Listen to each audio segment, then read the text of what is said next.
Naramdaman din ang hagupit ng Bagyong Luis sa Pangasinan. Ang ilang kalsada binaha dahil sa malakas na buhos ng ulan. Balita hatid ni Alfie Tulagan ng GMA Dagupan. Walang pati na pagulan ang naranasan sa Pangasinan nitong magdamag epekto ng Bagyong Luis. Ramdam ang malakas na buhos ng ulan at hangin sa nakalipas na 24 oras. Ang ilang mga kalsada sa Dagupan City nakaranas ng pagbaha. Tulad na lang sa Arellano Street, Poblacion Weste at bahagi ng Barangay Maluwod. Although may mga flooded areas po tayo, pero very minimal naman po yung effect ng flooding.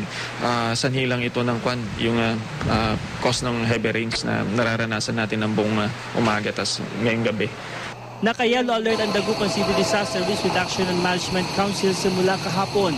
Sa lawak daw kasi ng bagyo, inaasang hanggang Martes pa makakaranas ng pag-ulan. Pag sapit po ng umaga, sasabay nga po yung high tide, pero after mga 2 to 3 years naman po, bababa naman po yung tide level naman po. Kaya unti-unting magre-recede din po yung tubig.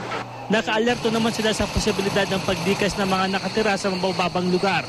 Pero sa ngayon, wala pa silang natanggap na ulat na kinailangan lumikas ang mga residente. Kasi medyo malaki nga yung cloud cover ng bagyong si Luis. Kaya expectin natin na for sure heavy rains ang mararanasan natin for the city of Dagupan. Alfie Tulagan, GMA News.